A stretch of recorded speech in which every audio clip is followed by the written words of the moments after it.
সন্ধেবেলা চা কফি খাওয়ার পরে সবাই মিলে এবার আমরা চলে যাব ছাদে। আর আমরা সবাই সবজি কাটাকুটিতে ব্যস্ত। একদিকে ভাজা হচ্ছিল মাছ আর আরেকদিকে কিন্তু বারবিকিউ করার জন্য প্রস্তুতি চলছিল। আর এই দেখো না, পুচকি দুটো তাদের আঙ্কেলকে আদর করতেই ব্যস্ত। তারপরেই বরমশাই বসে গেছিল মাছ ভাজার জন্য। সন্ধেবেলা স্ন্যাক্স আইটেম কিন্তু এগুলোই ছিল। আর তারপরেই কিন্তু শুরু হয়ে গেল সবার বাওয়াল ডান্স। আর সত্যি কথা বলতে সবাই মিলে আজকের দিনটা এমন ভাবে এনজয় করেছি যে বলার মতন না। একদিকে তো বাচ্চা কাচ্চারা আনন্দ করছিল, তাদের সঙ্গে সঙ্গে তাদের মা বাবারাও কিন্তু ভীষণ আনন্দ করছিল। আর পিকনিকে কেমন আনন্দ হয়েছে সেটা কিন্তু এই ভিডিওটা দেখলেই তোমরা বুঝতে পারবে।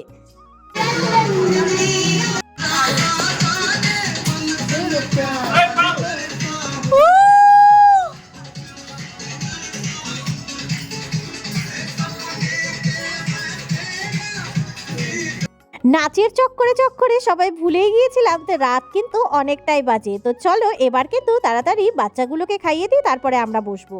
তো ফাইনালি এখন কিন্তু আমরা সবাই খেতে বসেছি। এখন কিন্তু বাজে রাত্রি 1টা আর এখন আমরা বাড়িতে আসলাম। তো পিকনিক কিন্তু খুব ভালো মতন হয়েছে। এই দেখো গুড়িয়াও ভীষণ টায়ার্ড আর এই যে আমরাও ভীষণ টায়ার্ড। তো কেমন লাগলো ব্লগগুলো অবশ্যই কিন্তু জানাতে ভুলো না। টাটা।